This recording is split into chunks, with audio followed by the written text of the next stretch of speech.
Армысыздар, ардақты ағайын, эфирде жүрек тынысы бағдарламасы және мен Махаббат Нұрымбетқызы. Бағдарламаның бүгінгі қонағы Қазақстан ұлттық жаратылыстану ғылымдары академиясының вице-президенті, Қайнар академиясының ректоры, академик Омаров Еренғайып Сәліпұлы. Амансыз ба? Сәлеметсіз. Енді аға, өзіңіз басқарып отырған мынау жоғарғы оқу орнына арнайы келіп отырмыз. Бұндағы басты бір себеп мынау өткен жылы еліміз тәуелсіздігінің 30 жылдығын тойлады. Бұл дата сіздерге де өте жақын. Академияда өзінің 30 жылдығын тойлапты, құттықтаймыз. Енді мынау 30 жыл деген айтқанға оңай, бірақ дегенмен де дамыған, өзін-өзі қалыптастырған бір керемет азаматтық, жігіттік жас қой. Бұл 30 жылда ел қаншама еңбек жасаса, жоғарғы оқу орнында да міндетті түрде бір керемет еңбектер, алға жылжу, дамулар деген болу керек. Осы 30 жылдыққа қалай келдіңіз? Әңгімемізді осыдан бастайықшы. Біз алғаш рет 90 жылдың аяғында осы бір жеке оқу орнын ашайық деп жүріп, 91-де май айында аштық. Май айында ашып, алғашқы жарнамалар беріп, сол жылы жазда 44 студент келді бізге. Сонымен алғашқы студенттер қазақ тілі және әдебиет мамандығы бойынша және мектепке дейінгі психология деген екі мамандықтан аштық. Музыкадан да ашқан едік, оған ешкім келмеді. Сонымен сол жылы 44 студент, келесі жылы 56 студент алдық, сөйтіп жұмысты бастап кеттік. Енді жұмысты бастағанда алғашқы кезде лицензия деген оғым болған жоқ. Басқа жақта болған ғой, республикада болған жоқ. Сонымен лицензия алу керек екен. Сонда 93 жылы алғашқы лицензияның бірін алдық, нөмірі 1 деген лицензия. Оның өзінде де бізден бастап, сендер бірінші ашылдыңдар, сендерден бастайық лицензияны деп сөйтіп, комиссия кеп тексеріп, 93 жылдан бері лицензиямен істеп келеміз. Енді көп жылдар негізінен жаңағы екі мамандыққа қоса халықаралық құқық, сонымен халықаралық қатынас мамандықтар және халықаралық экономикалық қатынас мамандықтарын қоса ашып, сөйтіп кейіннен тағы да біраз информациялық жүйе ашылды, сөйтіп жұмысты бастап кеттік. Магистратура аштық. Алғашқы магистратура осы республикада бізде ашылды. Одан кейін барып мектеп ашылды, колледж ашылды. Енді негізгі біздің арқауымыз жоғары оқу орны болды. Жоғары мамандықты беру, кейін оны бакалавр деп атап кеттік. Алғашқы кезде бұрынғы жүйемен жүрдік. Енді қазіргі уақытта магистр бар, бакалавр бар. 2004 жылдар бізде тарих мамандығы бойынша кандидаттық қорғайтын совет жұмыс істеді. Кеңесте 24 кісі кандидаттық Қазақстан тарихы, жалпы тарих бойынша 24 кісі ғылыми атақ қорғап шықты. Енді осы уақыттың ішінде әрине жалғыз оқумен ғана шектеліп қалған жоқпыз, ғылыммен де айналыстық. Ол университеттердің негізгі мақсатының бірі оқыту, және сол оқытуды ғылыммен жалғастыру. Ғылымға қандай пайдамыз тиеді екен, біздің студенттерді ғылымға қамтып, солай үлкен бір жұмыстар атқарып жүрдік. Енді соң кейін жалпы ғылымның тағы бір қызық жері бар. Ол ғылым бұрынғы ғылымды қайталамай жаңадан ғылыммен айналысу керек. Оның үстіне университет болған соң ғылымның саласында қай жерде ғылым жақсы зерттелмей жатыр, қандай жерде тың тақырыптар бар екен сөйтіп жүріп, қазақ өркениеті деген тақырыпты бастадық. 1997 жылы алғаш рет осындай ой келді. Қазақ өркениеті деген журнал аштық. Бұл журнал содан бері шығып келе жатыр. Бұл енді академияның жанынан шығатын журнал ғой, е? Иә, Қайнар университетінің журналы болып есептеледі. Негізінен бұл журнал халықаралық таныс. Кезінде біздің журналды әлі күнге дейін алып тұрады, ЮНЕСКО алып тұрады. Сонымен қатар бұл журналдың тағы бір маңызды жері, журналда студенттерде мақаласын бере алады, магистр мақаласын бере алады. Енді қорғайын деп жүрген жастарда өздерінің жас ғалымдар мақалаларын беріп тұрады. Бұнымен қоса бізде Хабаршысы, Қайнар университетінің Хабаршысы дегендей журналымыз бар. Енді бұл жалғыз ғана журналдармен шектелмедік. Біз қандай жаңалықтар, басында ойламайсың ғой жаңалық ашайын деп. Қарасақ, қазақ өркениеті зерттелмей жатыр екен. Соң алғашқы кезде біздің қазақтың ғалымдары... Енді жалпы бұл қазақ өркениетін зерттеуде өзіңіздің үлесіңіз ерекше ғой. Бұл сіздің жеке жұмысыңыз деп те айтуға болады, мәселен, ғалым ретіндегі бір қазақ тарихына, қазақ қоғамына деген өзіңіз жасап жатқан жұмысыңыз. Бірақ енді осы мәселеге келген кезде сіздің бір жақтастарыңыз көп болмады, алғашында? Жоқ, алғашында жақтастары болған жоқ, тіпті қарсы кісілер болды. Енді біртіндеп сабырлықпен, фактілермен, қандай да бір дәлелдермен, тарихи дәлелдермен, оның үстіне археологиялық дәлелдермен қарасақ, Қазақстанның жерінде өзбек жағын есептемегенде, бұрын бәрі бірге тұрған ғой. Қазақ жағындағы жерлерде 300-дей қала болыпты. Енді шетелде біздің дәуіріміздің 2-ші ғасырында Страбон деген грек ғалым өмір сүрген. Соның бір теориясы бар. Өркениет болу үшін бір қалада жеткілікті деген. Бізде енді қазіргі аман қалалардың ішінде, мысалы, Тараз 2000 жыл, Түркістан 1500 жыл дейді, Сайрам 3000 жыл дейді. Сондай қалалар біздің жерде көп. Соның ішінде кейбір біздің қалалар, қазіргі аты өзгеріп кеткен, бірақ бұрында келе жатқан қалалар, Шымкент, Кентау, енді бұлай айта берсек, бұл қалалар көп. Ол қалалардың ішінде ертіс жағында көп қалалар болған, мына Талдықорған жақта үлкен бір қалалар болды. Сонда бұл қалалар қайда дегенде, бұның бір себебі бар. Шыңғысхан біздің жерді, қазақ жерін жаулап алып аяқталған кезде, бұл жерде қалаларды қиратыңдар деген жарлығы болған. Қалаларды қиратыңдар, ол жерде менің әскерім жылқысы жайылады деп. Оның кейін сол кімнің жарлығын, Шыңғысханның балалары, ұрпақтар 50 жыл қозғай алмады. 50 жылдан кейін барып, ол ұмытылды, қалалар қалпына келтірілді. Отырар, қиратылған Отырар қаласы қалпына келтірілді, бірақ кейін бәрібір бұрынғы жағдайына жете алмады. Сауран деген қала болған, мысалы, сондай қалалар біздің жерде өте көп. Енді атақтыларын ғана айтып жатырмын, уақыт аз болған соң. Бұл қалалардың ішінде көбінде кітапхана болған. Көп қалалар өзеннің жағасында болған соң, әрбір қалада кішігірім балық өңдейтін орындар болған. Қазіргісі, мысалы, завод деуге болады. Сондай жерлер өте көп болған. Оның өзі нені көрсетеді? Қазақтар ерте заманнан барлық өркениетке көңіл бөлген. Оның үстінде өзендік өркениет, балық мысалы болады, кеме болады. Алғашқы кеме жасағандардың бірі қазақтар деуге болады. Енді қазақ деген жай жалпылама айтқанымыз ғой, қазақтың құрамына сіңіп кеткен бұрында келе жатқан кемер сақтары деген болған. Кемер дегенің өзі кеме деген сөз. Немесе сол алғаш кемерлер жасаған соң, әлгі кеменің атын кеме деп атаған. Қайық дейді. Қайық дегеннің өзі де қай-яқ деген сөзден. Суға батпайтын аяқ киім сияқты қайықтар. Сөйтіп осындай көп мәселелер дәлелдеп жатыр.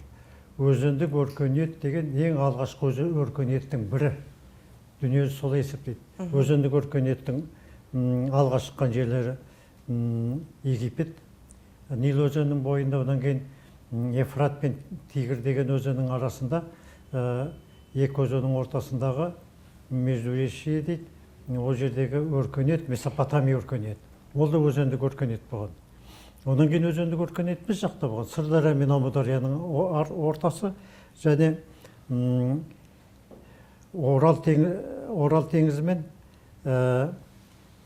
ненің арасы, қазір Волга дейміз, Жайықтың арасы, осы екі жерде Еділ мен Жайықтың арасы өзіндік бір өркениет болған, өзендік өркениет.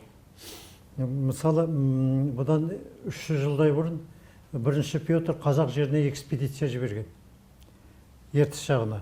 Сендер барып, қазақтардан кеме жасауды үйреніп келіңдер, қайық жасауды үйреніп келіңдер, балық ұстауды үйреніп келіңдер деп жіберген ғой.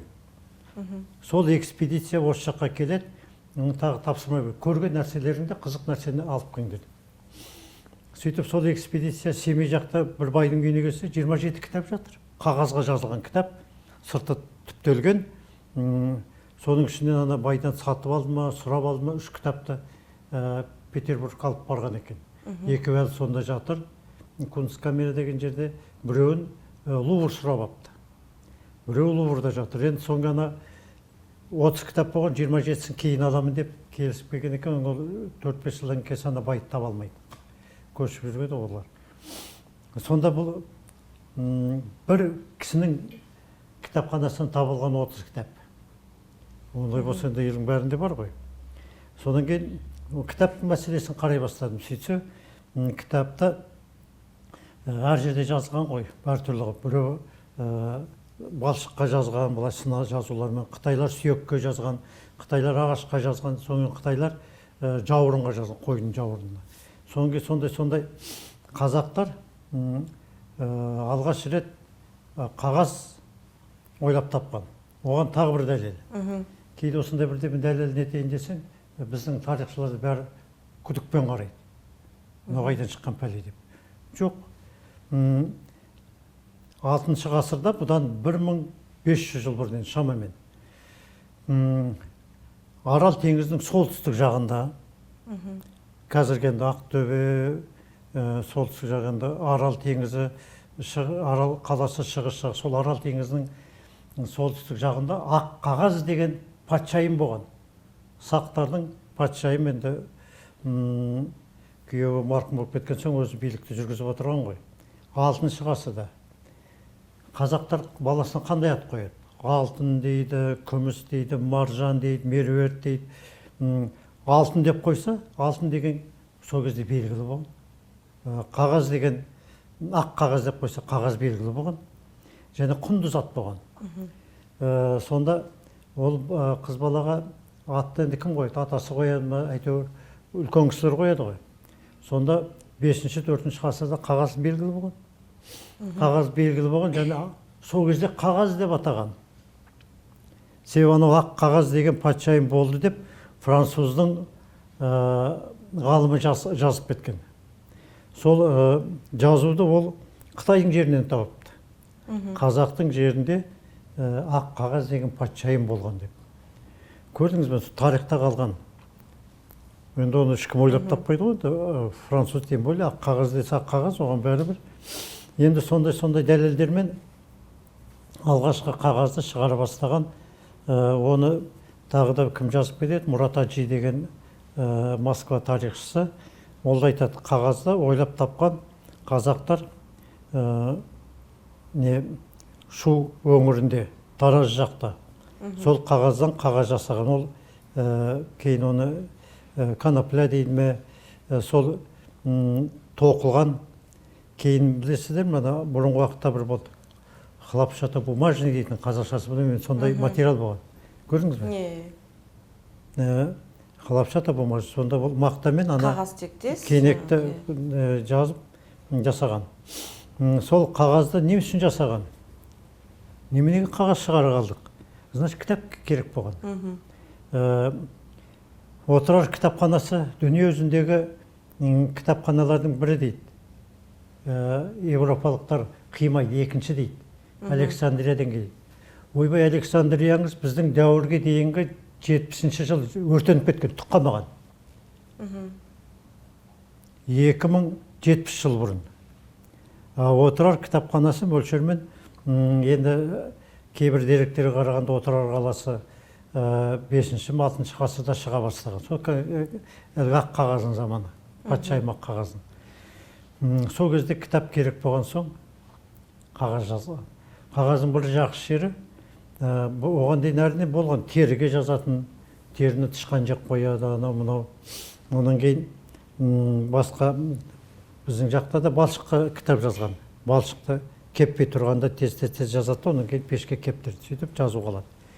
Енді оның бәрі ауыр ғой, енді ана қағаздың бір жақсы жері жеңіл, және қағаз әртүрлі болды. Ана патшайым ата ақ қағаз. Семейде табылған кітаптың қағазы көк болған, көк қағазға жазылған. Көрдіңіз бе? Әртүрлі қағаз болған. Содан кейін бұл бір ертеден келе жатқан үлкен бір аңыз бар. Осы шығыс жақта бір жерде бір ақылды бір патша ойлайды. Осы айтады дейді. Ең алғашқыда сөз болған дейді. Ол сөз қай сөз? Табыңдар дейді ғалымдардың. Ойбай ғалымдары өліп тіріліп, ойбай бізге жетпей жатып кітаптар керек деп, анау жан жақтан кітаптарды алғызады, жібек жолы арқылы. Сол кітаптар жиналып, соның ғалымдары зерттеп, бір жыл ма, 2 жыл ма зерттейді, бір кітап алып келеді, міне, алғашқы сөз осының. Сендер ақымақсыңдар, мен саған айттым ғой. Алғашқы сөз деген біреу ақ қой дейді. Аналар тағы алып, бір бетке дейін жазады, міне, бір бет. Енді осының ішінен қараңыз дейді.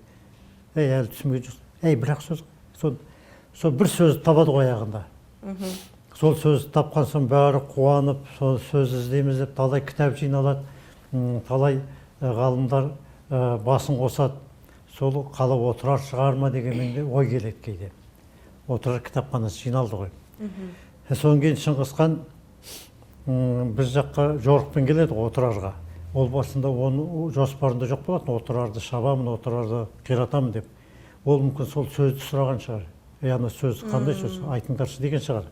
Оны айтамын, сол кездегі отырардың ханымы, патшасыма кішкене дөрекілеу болған.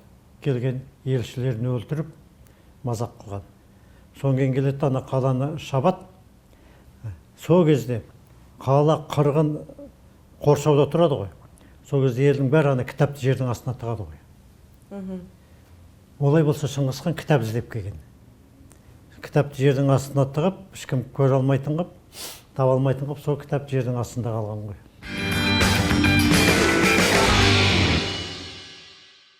Еренғайып мырза, жалпы мынау қазақ даласындағы ертеректе қағаздың пайда болғандығы қазақта өркениет болды деген сөзді айтқыңыз келіп отыр ғой, жалпы зерттеу.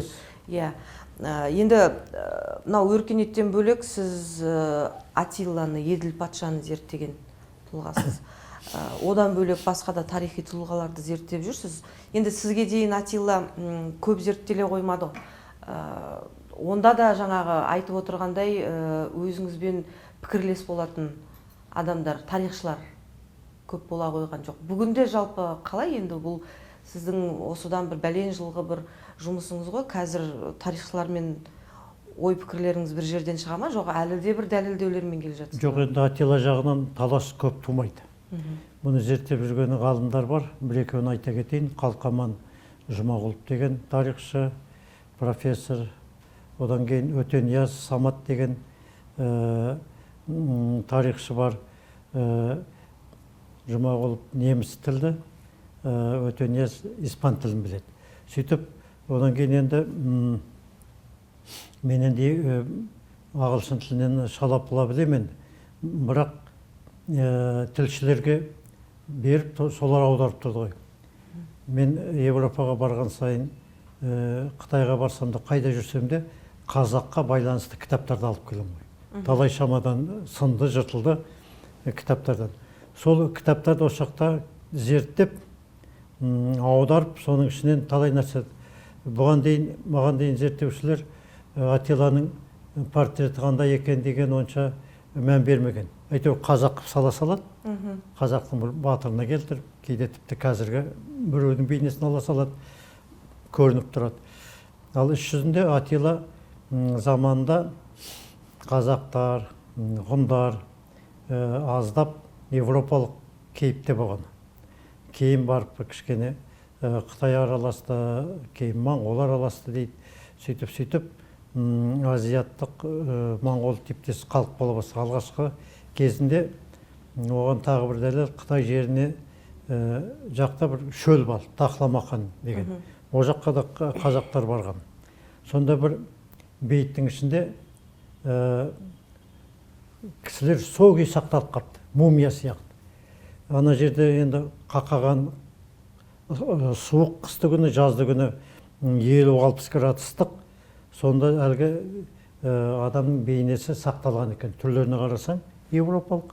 Сол европалық қайдан келеді? Осы жақтың адамдар сол ерекше бір жағдай болған соң сақталып қалған түрлері, денелері. Енді сонымен Атиланың суреті Лондоннан таптым мен. Лондонда бір кітапты қарасам, ішінде Атиланың суреті тұр.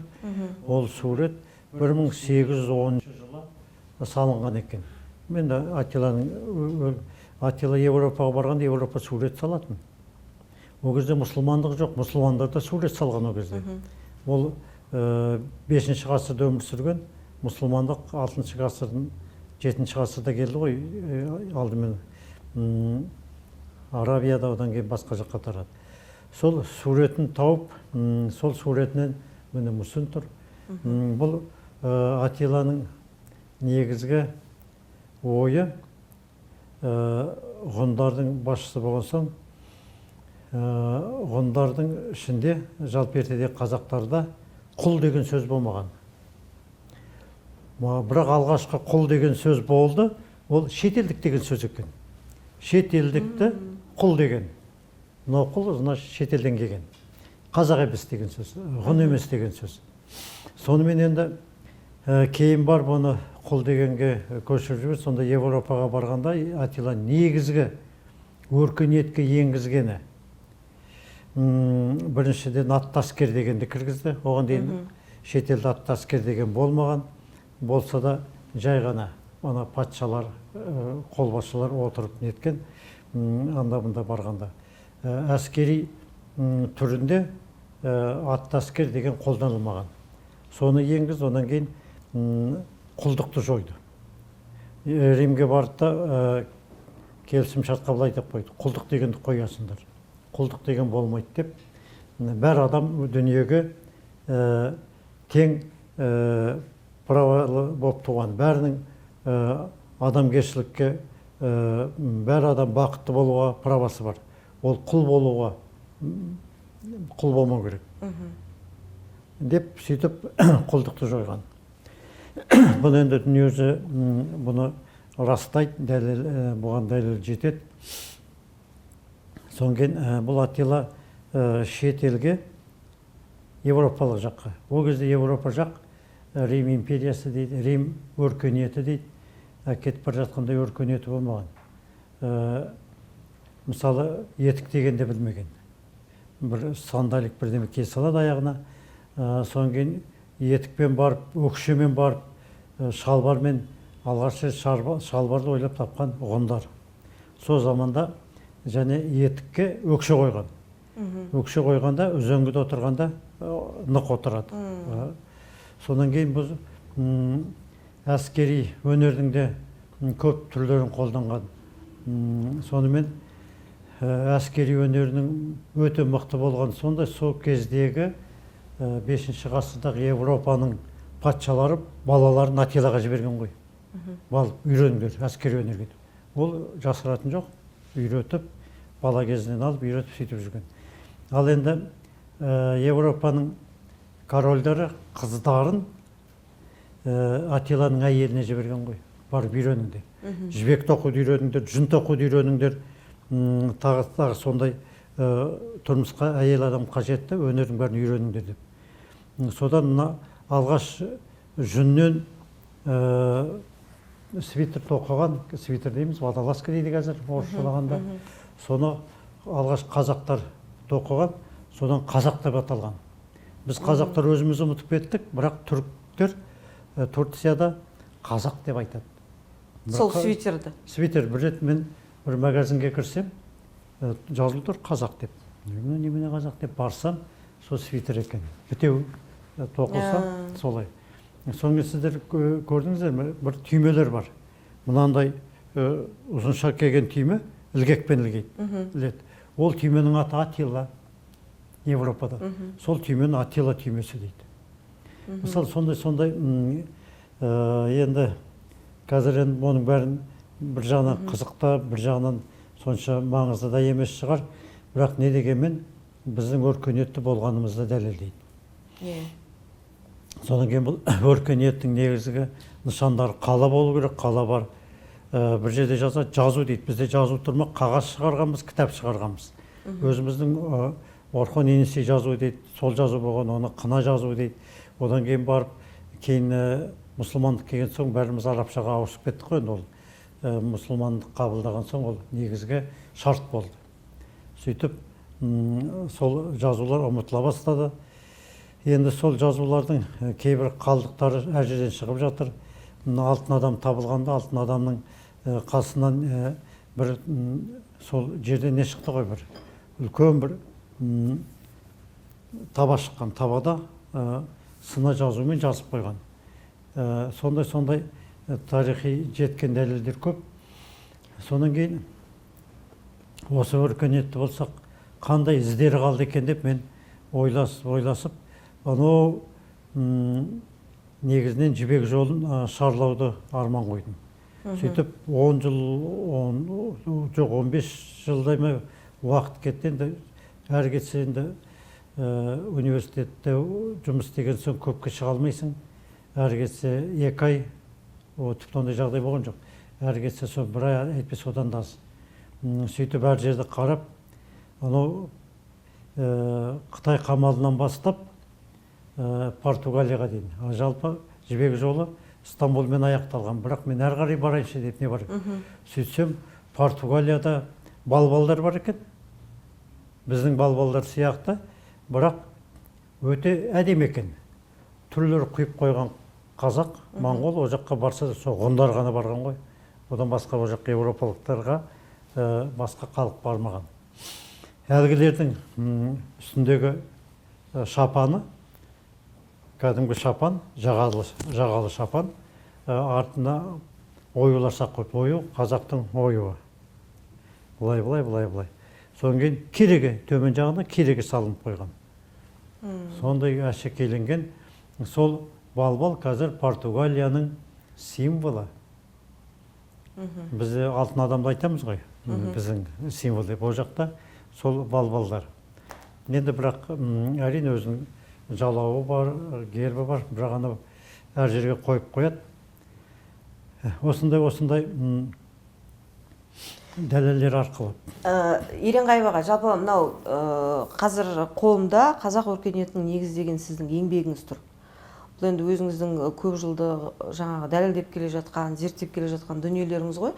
Енді өркениетті елдің ұрпағы да өркениетті болу үшін жалпы тарихтан хабар болу керек. Жастарда. Қолыңызда үлкен академия тұр.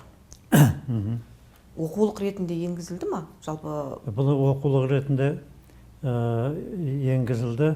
Әрбір вуздар білгенше алып, қазақ тарихының ішінде айтады. Жалпы қазақ өркениет деген пәнді енгізу ол өкіметтің құқығы. Мен енгізе алмаймын. Бірақ өзіміздің жүрген жерде, әр жерде мен оқып жүрім, конференцияларда айттым. Бұл қазақ өркениетінің енді бар екен дәлелденді. Енді оның құрамы жаңағы айтқандай өзендік өркениет, көшпенді өркениет. Біз тек қана көшпенді өркениет дейміз, оның өзі көшпенді мәдениеті дейді. Мәдениет деген ол жай. Сығанда да мәдениет бар. Бірақ сығанда өркениет жоқ, себебі олардың мемлекеті болмаған. Өркениеттіліктің ең негізгі шарты мемлекеттігі болу керек. Екінші шарты қалалары болу керек. Үшінші шарты жазу сызуы болу керек. Төртінші шарты енді жағалай берсең көп, соның ішінде негізгісі өркениеттіліктің мемлекеттігі болу керек. Өзінің тұратын жері болу керек. Өзінің тілі болу керек, жазуы болу керек. Соның бізде бәрі бар. Тіпті кейде асып жығылады. Қай бір өркениет кітап шығарумен айналысты дейсің. Әрине болды әр жерде. Қытайда кітаптар қалай болған? тақтайларға жазады да ортасынан жіп өткізіп, ана шаршағанда не бар ғой, ана желдеткіш, сол сияқты жайылады, веер болып, соны қайта жинап қояды. Ол бір кітап. Ол енді кімге жетеді? Көп болса бір кісіге, екі кісіге жазасың. Кітапты енді жазған соң көп жазу үшін қағаз керек болды. Қағаз ойлап шығарды. Онан кейін бұл өркениеттілікпен көп нәрсе байланысты. Соның бірі өркениетті елдің атақты адамдары болу керек. Мен осы мәселеге де көңіл қойдым. Қазақта қандай атақты адамдар болған? Қазақстан жеріндегінен біз бәріміз білеміз. Бірақ ана шетелдегі, мысалы, көбі бейбарысты біледі, басқасын онша білмейді. Мысалы, Шыңғыс ханында біреу қазақ дейді, біреу моңғол дейді. Енді мен өз жорамалдауым бойынша Шыңғыс хан жалпы қазаққа қатысы бар. Кем дегенде оның шешесі Қоңырат болған. Ол қазақ. Онан кейін оның ұрпақтары ол да Қоңыраттың қызына үйленді, оның ұлдары уже 75% қазақ. Сөйтіп кете берді. Ал енді бұл Шыңғыс ханды кейбіреу жамандайды, енді кішкене жауыздау адам болды, оны жасыратын жоқ, бірақ қай халықтың ішінде ондай адам тумады. Енді бұның ұрпақтары қазір біздің ішімізде жүр көбісі. Төре дейміз, тағы да бір нелері бар. Енді Шыңғыс ханның аты жер жарып, аты шыққан соң енді бұны не екен деп зерттегем сонда. Шыңғыс ханның туған жері әлі күнге дейін кішкене күмән бар қай жерде туған, бірақ соңғы бір варианттар мынау Алтайдың Ожақ бұжағы енді. Алтайдың бер жағы болса, қазіргі Бұқтарма деген үлкен қойма бар, соның бас жағында туған дейді.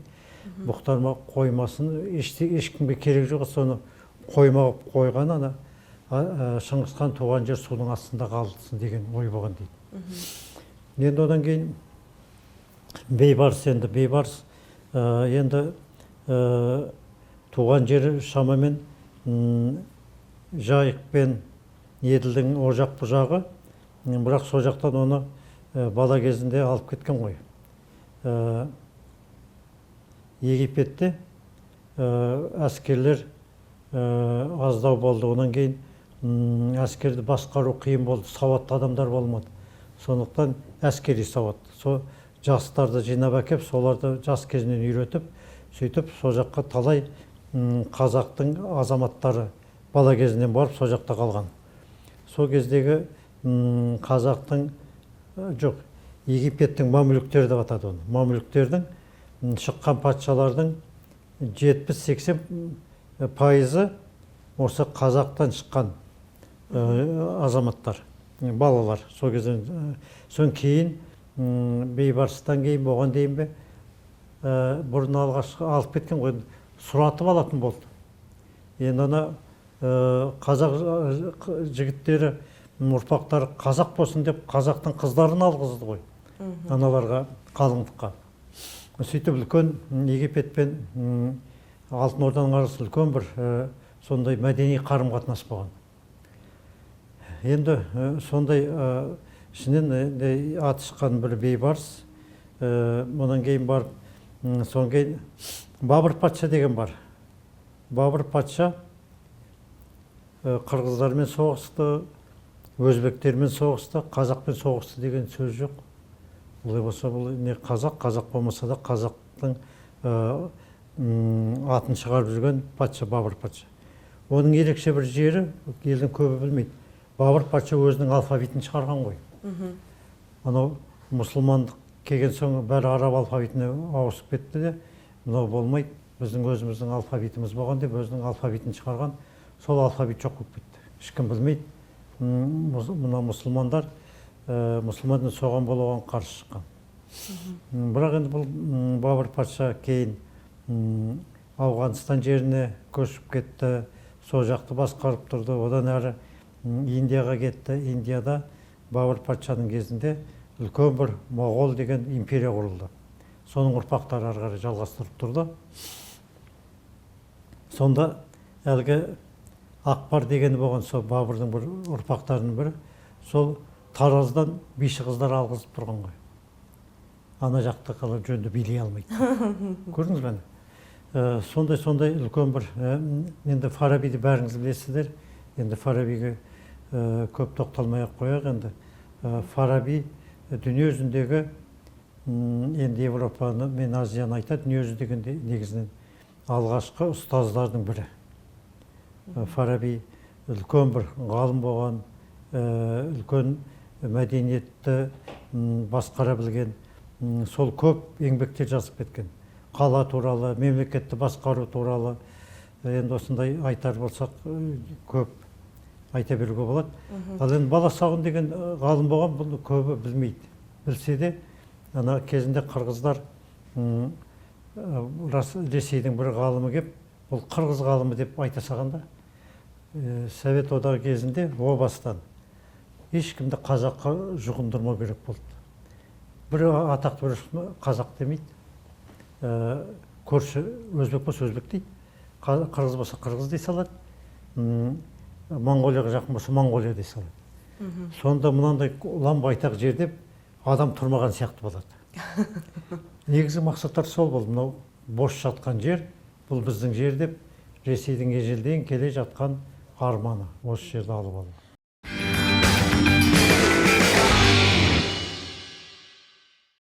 Аға, енді жалпы мынау өзіңіздің ел алдында жасап жатқан еңбегіңіз ол өлшеусіз, оны бір бағдарламаның аясына сыйғыза алмайтынымыз сөзсіз.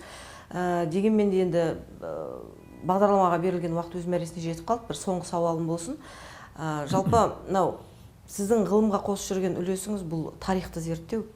Тарихқа келгеннен кейін бұл ұлттың алдындағы, елдің алдындағы үлкен жауапкершілік. Ал жауапкершілік бар жерде ол бір адамның еңбегімен бітіп қалмайды. Енді сіз қазір академия басқарып отырсыз.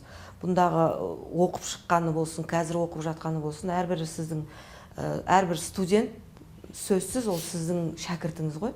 Бірақ дегенмен де осы ғылым жолында нақты ертең сіздің мынау бастаған тірлігіңізді жалғастырып алып кететін ізбасарыңыз, шәкіртіңіз бар ма? Өркениет бастау қиын болды. Бірақ бізде тарих факультеті бар кезде біраз студенттер магистрлық диссертациялар жазды, бірақ әрі қарай алып кететіндей арасынан адамдар шықпады. Жаңа сіз сұрағанда шәкірттер. Жалпы өркениет темасына мойын бұрған ғалымдар болды. Соның бірі Шәлекенов, профессор, Казгудың профессоры Шәлекенов қазақ өркениеті бойынша үлкен бір еңбек жазды. Онан кейін бұл Шәлекенов екеуміздің тағы бір түйіскен жеріміз, екеумізде Баласағұнды зерттедік. Ол кісі Баласағұнның қаласын зерттеді.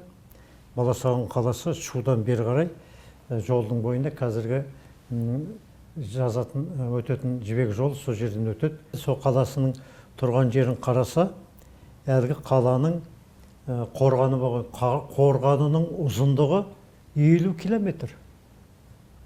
Ал енді ішкі қорғаны болған, онысы 15 километр. Сондай қорған Шыңғысхан келгенше анау қала болған. Шыңғысхан келген соң енді қаланың бәрін қиратты, өйтті, битті, халқы қирады. Сонымен сол Баласағұн қаласы біздің жерде. Онан кейін Баласағұнның қайтыс болған жер Қытай жақта қалды. Сол Үрімші жаққа барып, Баласағұнның мавзолейін барып көріп келдім ғой. Сол мавзолейді Қытай бұдан бір бәленбай жыл бұрын кішкене қисайып қалған соң ба бірдемесін соны бұзып тастапты. Содан кейін Европа, ЮНЕСКО шу шығарып, соны қайтадан қалпына келді. Тура қалай болды, сондай келтірген жаңа мавзолей тұр екен. Сонда бір мавзолей бар болса, мавзолей енді қазіргі Үрімші жағында ол кезде бәріміз бірге тұрып жаттық қой. Негізінен халық көшпенді болған соң негізгісі. Онан кейін патшалар болды, бұл патшалардың бәрі хандар, негізінен Шыңғысханның ұрпақтары болды ғой. Біріне бірі бауыр ағайын сөйтіп тұра берген ғой. Осындай Шелекенов, Уақит Шелекенов мырзаның осындай үлкен бір еңбегі бар, қазақ өркениеті деген. Ол кісі қала тұрғысынан. Ол айтады, қазақ көшпенді болмаған дейді. Қазақ негізінен қаланың тұрғыны болған.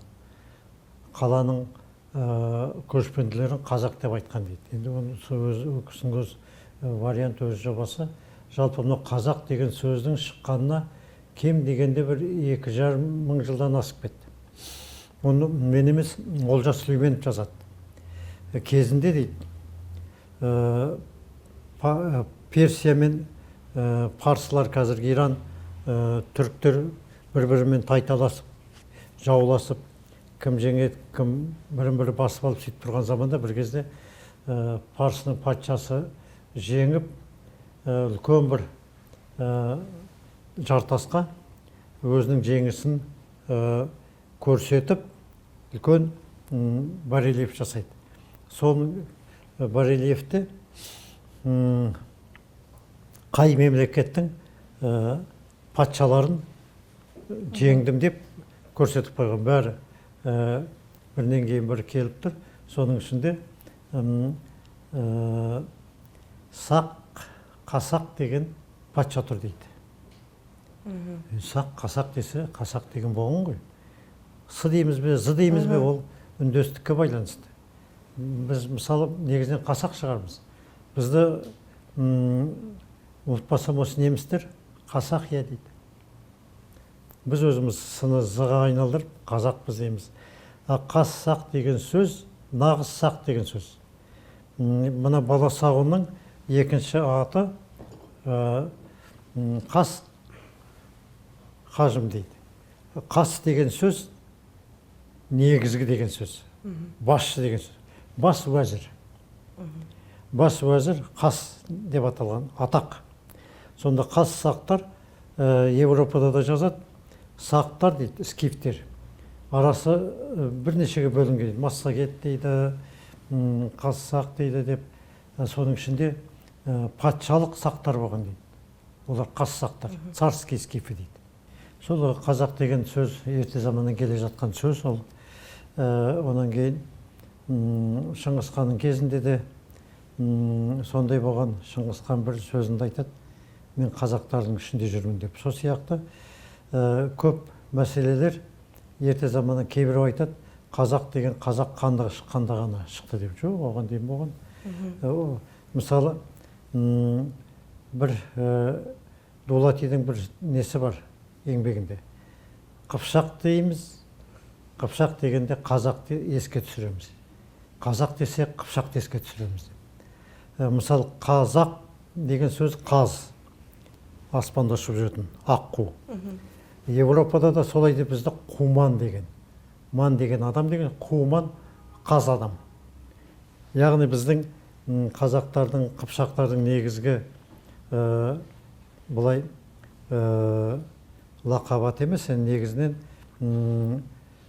легендарный ме не дейді. Бұлай өздерінің шығу тегін көрсететін әрбір халықтың негізгі тұжырымы болады. Негізгі бір былайша айтқанда болжамдар болады. Біз қайдан шықтық? Сонда қазақтар біз қаздан шықтық дейді. Біз ақ қаздармыз, қазақтармыз деп. Сонда мысалы Төлегеннің қайтыс болғанда 5-6 қаз ұшып бара жатты дейді. Онан кейін сол сияқтылар көп. Сондықтан мына біз қазақ дейміз, қаз. Біз қаз бен аққуды бірге айта береміз. Европалықтар қу, аққу, қуман деген, қуманы. Сондай ертеде жазылған армян, қыпшақ сөздігі болған. Сізге мен бір қызық айтайын. Бір 16 ғасырда ма Украина армяндарды шақырады. Сендер бізге келіп, мына халықты саудаға үйретіңдер, кәсіпке үйретіңдер деп. Сонда әлгілер анжақ келетті, қыпшақ тілінде шоқынады. Не болды? Армяндар өзінің діні, армян дініне, қыпшақ тілінде шоқынады. Мұсылманнан басқа дінде сол халықтың тілінде шоқына береді. Біз ғана арабтың сөзін өзгертпейміз. Сонда әлгілер армяндар қыпшақ қазақ сөздігін жазған ғой. Сол сөздікті мен Ереванның музейінде көрдім, әлі тұр. Білмеймін енді анық қана 14 ғасырда жазылған ба, 15 ғасырда жазылған ба. Әлгі ғасыр, әлгі сөздік әлі күнге дейін сақтаулы тұр. Қазақ қыпшақ сөздігі. Енді бұл алғашқы сөздіктердің біреуі шығар деп тойлаймын кейде. Жақсы аға, өкінішке орай біздің бағдарламаға берілген уақыт өз мәресіне жетті. Өзіңізбен былай сұхбаттасудың өзі өте қызықты. Алтын уақытыңызды бөлгеніңізге үлкен рахмет. Қазақ өркениетіне қосып жатқан үлесіңіз ортаймасын, шәкірттеріңіз көп болсын, жақсылықта, амандықта жүздесейік. Енді дұрыс айтасыз, мынау қазақ өркениеті бәрімізге керек. Жалғыз ғана маған емес, жалғыз ғана тарихшыларға емес, біз өркениетті халық екенімізді ұмытпауымыз керек. Ұрпағымыз сонымен мақтанып жүрсін. Сондай үлкен бір ұрпақтың, үлкен бір өркениетті елдің ұрпағы екенін ұмытпасын. Жақсы, рахмет. Қымбатты көрермен, мен өздеріңізбен хабарымыздың келесі сандарына дейін қоштасамын. Амандықта жүздескенше.